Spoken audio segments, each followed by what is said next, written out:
I am honored to welcome our guest speaker, His Excellency Sheikh Nawaf bin Ebrahim Al Khalifa, Chief Executive Officer, Electricity and Water Authority in the Kingdom of Bahrain, to deliver his speech on this occasion. Please join me in welcoming His Excellency. Your Excellency, Dr. Abdul Hussein bin Ali Mirza, thank you very much for inviting me.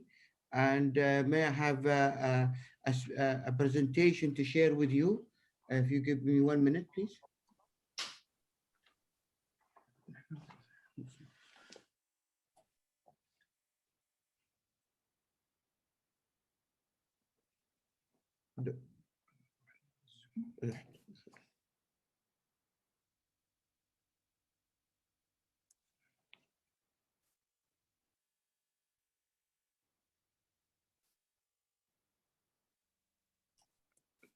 Okay.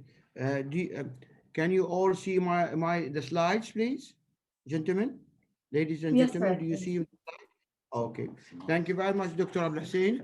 And and thank you for inviting me. Let me give you an insight of where are we in EWA and what we believe. In EWA, we think the only constant in this world is change. We are prepared. I am one of the students of Dr. Abdul Hussein. He has always taught me that to be prepared for everything and to be agile. And we think in EWA that the electrical business industries will grow in the future.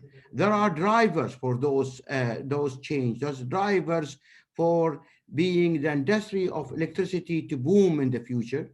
And there are so many reasons for that, because the cost of electricity tariff is not anymore subsidized. Cost recovery have been increased, and that have changed the whole industries. The cost of renewable at the same time went down, and that the cost, because the cost went down, more and more are using electrical cars in the future. That will be more demand on electricity. So you can see that the whole industries of electricity is changing. The economy is going more to the base of electricity as a preferred energy versus other source of energy when it comes to gas and oil. So therefore, we are in the right business. Our business is booming. So whoever is working in electricity business, whether he is in the renewable or in the grid or in distribution, he is in the right business because he's going to secure his job for the next 30 to 40 years. So since we are in the right business, let me tell you, to keep in the right business and to keep that edge, we have to be ready for the future. So the past was generation, transmission, distribution, and our asset in copper. Our asset is the way we do business is different. Now the future will change. The future, the customer will be in the driver's seat. He will be prosumers. He wants to be online. He wants to be want to be part of that business. So now he valuing the software. He's valuing the real time of power. He's valuing the way we are doing business. So he is part of us. He is producing electricity on his rooftop. So it's not anymore we push electricity and we bill him every month without knowing his consumption, and then he has to pay. This model of business in the past cannot continue in the future. So therefore, EWA has to be ready for the future, because we think the future will be more and more growing into the business of electricity, and the customer is not anymore a stakeholder, but he is a shareholder, and we have to perceive him that way. And this is the change that we are getting. He is part of our generation. He is part of the national grid. So let me see what are the drivers for renewal, for the renewal business. In the past, the load comes from conventional industries. Conventional industries that they only care about getting that load of electricity and having reliable and available electricity all the time. And what is the question they ask? What is your SAIDI, the duration of interruption? What is the frequency of the interruption? How reliable your grid? And then they come and make business. This model, 20 years old. This model will not last in the future. Now, the industries who is driving for the load are different. They are not anymore the heavy industries. They are the tech industries. They need electricity more than anybody else. So therefore, the tech companies, if you can see the table on the right, you compare Honda and Facebook, look at how much the load difference between them.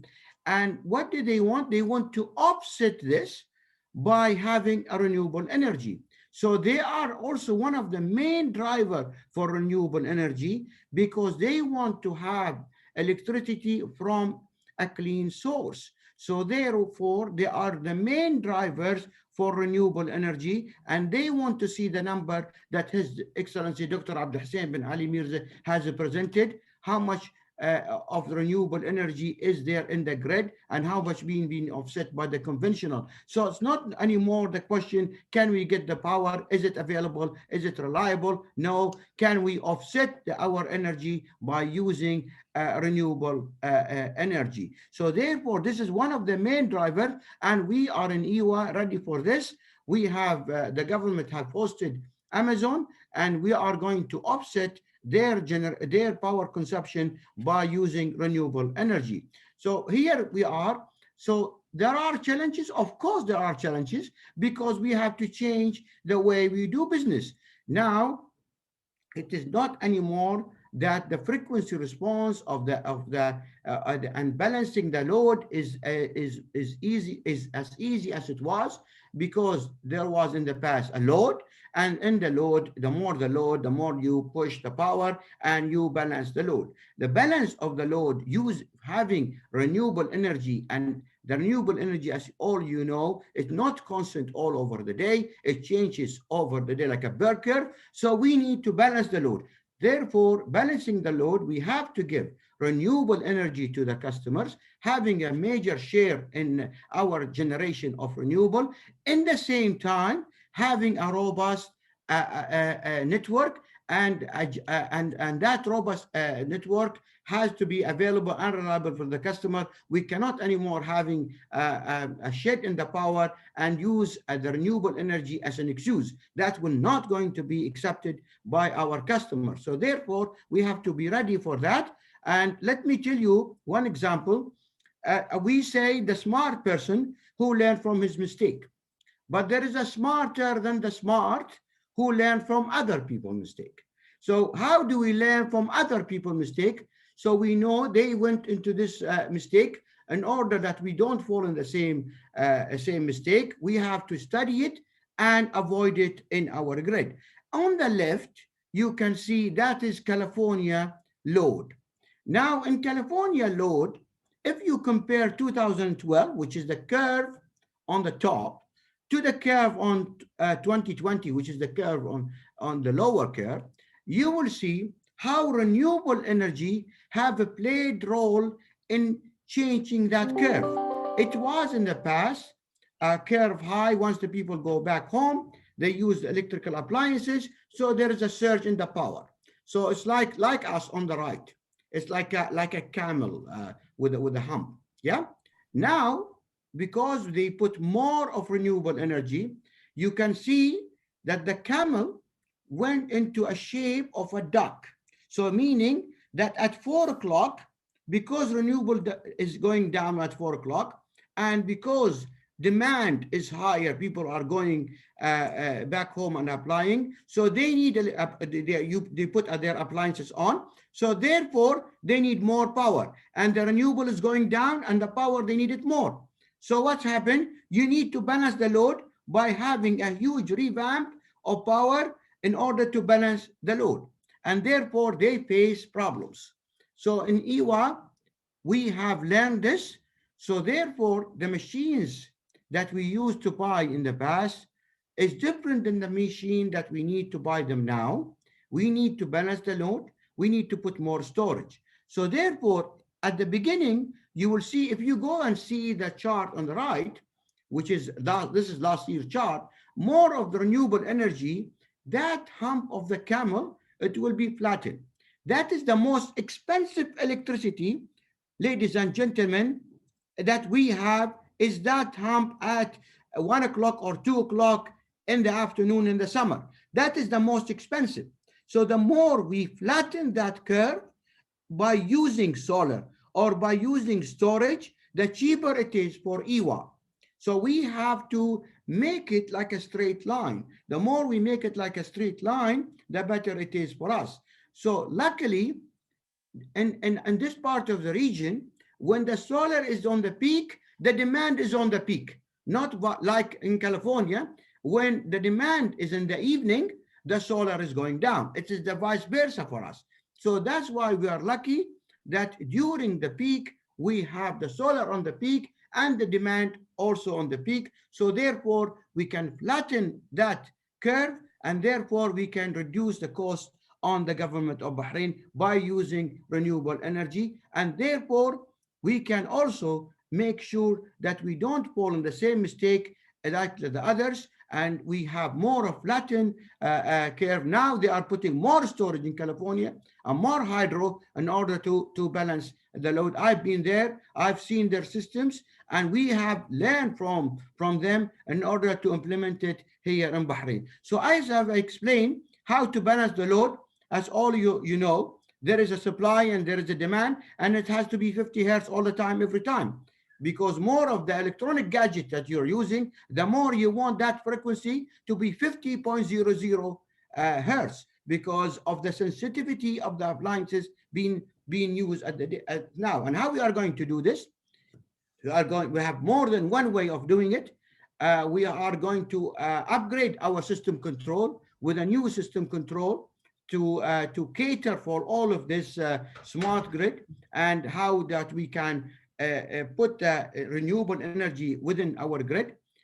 All the old station that the response of it is old, we are taking it out.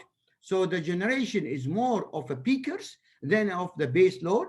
And therefore we are balancing that load, avoiding any blackouts like what is happening in the other region, where when there is a blackout, they always want to blame it on renewable, which is not true. We have to be ready that renewable is an integral part of the generation mix.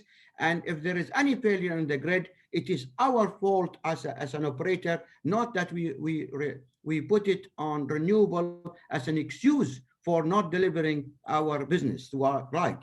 So therefore, in EWA, we are very well aware about the challenges that it brings, and we are going to cater for that challenges, and we assure you that EWA will be able to accommodate all of this renewable and keeping the availability and reliability of the grid the same. So let me tell you, as EWA, we are also an integral part, as Dr. Abdul Hussein have explained, that we are a partner in this.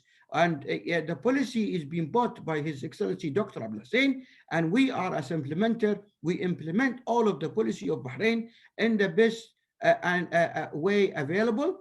You look at our own, if you look at our own premises, this is, for example, a picture.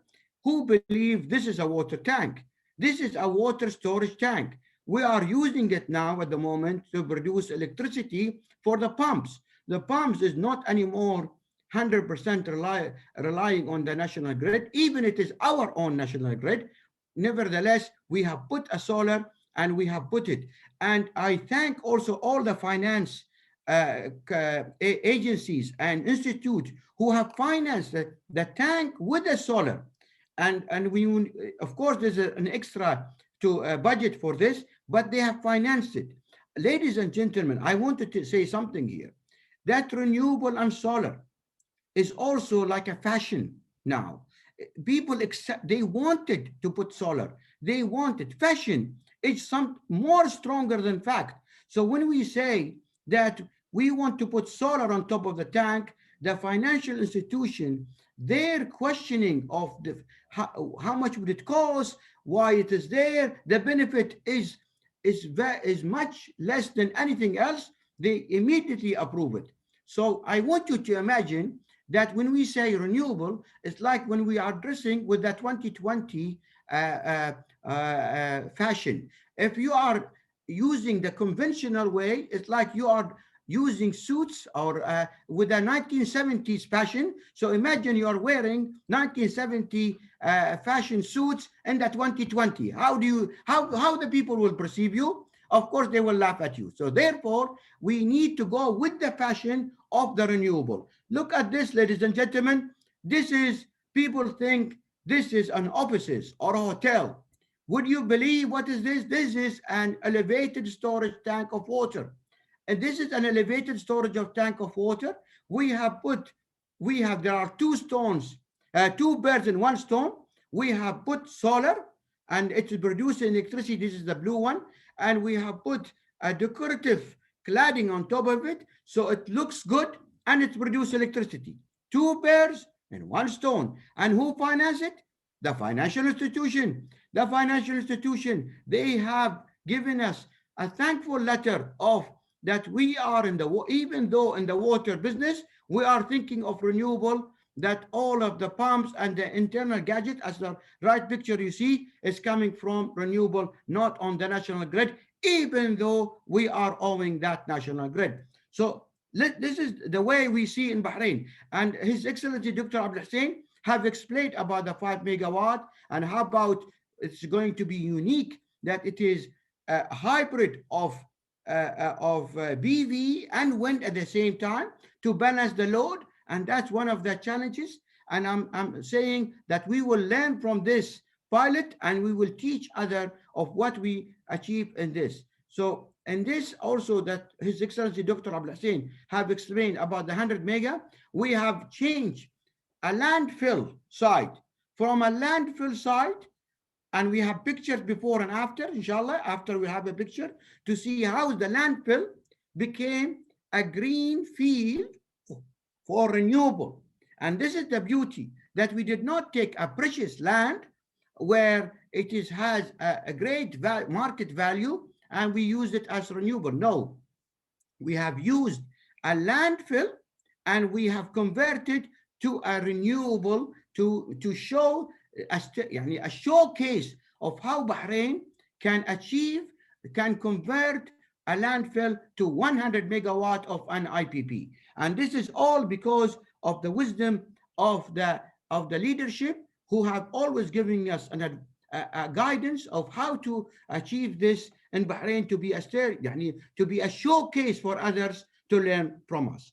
And before I end, I just want to say that the net metering, which is EWA, is an integral, an important party in this with the C, that we have achieved so far. The number of consultants, the number of contractors are increasing every day, and that will give a better competitive price, as Dr. Abdul Hussein explained, that the prices of the net metering is going down, and keeping the same quality, keeping the quality of the solar, and at the same time putting the prices down by using the right pre-qualification and putting everything in our website in order for the consumers to become a presumer. It is a very smooth, I would say, a process, and very easy, and everything is in the system and nothing manual. And let me just say something before I conclude. So all of our all power plants are being decommissioned. We have decommissioned Sitra power station 2 weeks ago. We've taken the gas out of it. It is not anymore working. The next will be Rafa power station, and we are replacing it with a higher efficient power station. And at the same time, it caters for the renewable energy, and the network losses is going down. Alhamdulillah, Bahrain is all the cabling is underground, and with the underground, our losses in the electricity is minimal. So I just want you to keep you tuned that we have more and more news in the future. So I'm keeping suspense here. that I want you to be keeping an eye on what is EWA is doing in the smart grid. So please, ladies and gentlemen, I want you to know that we are going into the future with a brighter future, as you have mentioned, even though we have put a thermal regulation, even though we have put guidelines of how we put the HVAC, as Dr. Hussein explained. But I want you to keep that there are other initiatives. I'm not going to announce on it today. I just want you to keep an eye on it. Listen to us, see what we can do in the future, and you will see that EWA is really an agile organization, and it's going hand in hand with with the renewable energy, and with, inshallah, with the best of luck to everyone. Thank you very much, ladies and gentlemen, for listening to me. Thank you, Your Excellency, for delivering such an informative presentation.